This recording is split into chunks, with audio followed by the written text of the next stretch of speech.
You're standing at the edge of something, not a cliff, not an ocean, something worse, a black hole. And here's the strange part.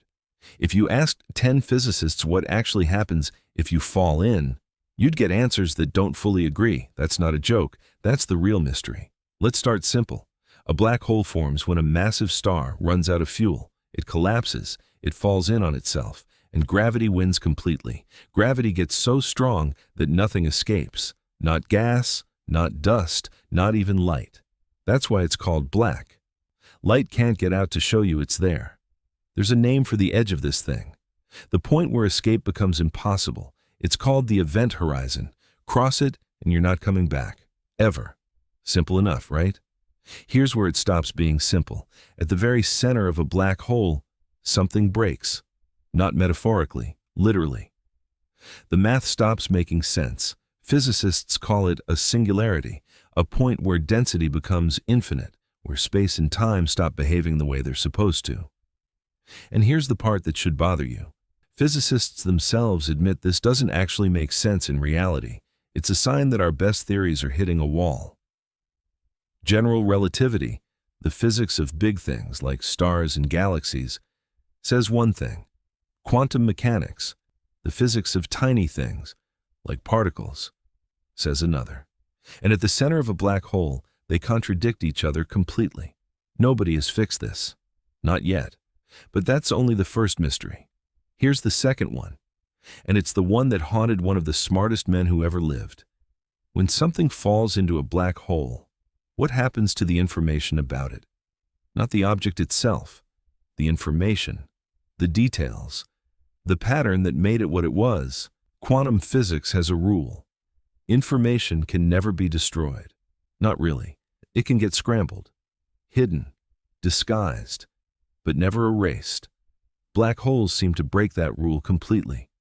Stephen Hawking spent decades on this exact problem. It's called the information paradox. And even after all that work, it's still not fully resolved today. Think about that for a second. One of the deepest rules in physics, and a black hole might just ignore it. Now here's the third mystery.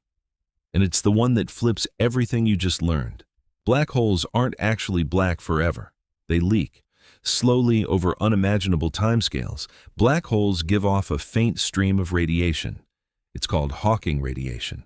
And over time, this radiation causes the black hole to lose mass, which means something wild. Every black hole in the universe will eventually disappear. Not soon. We're talking timescales longer than the current age of the universe by an absurd margin. And here's the catch. No one has ever directly observed this happening. It's predicted by the math, but nobody has watched it in real time. So, 3 mysteries: the singularity, the information paradox, Hawking radiation, all theoretical, all unsolved. But here's where it gets real. We've actually seen black holes, not just math on a chalkboard, real images.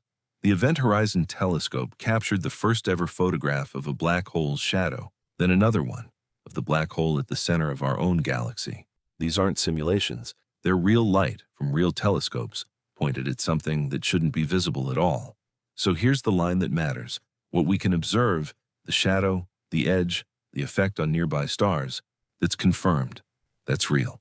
What happens past that edge, the singularity, the paradox, the final evaporation, that's still theory, still unresolved, still open. So let's go back to where we started. If black holes can break the rules of physics as we understand them, rules that took centuries to build, rules that explain almost everything else in the universe, what does that mean for everything else we think we understand?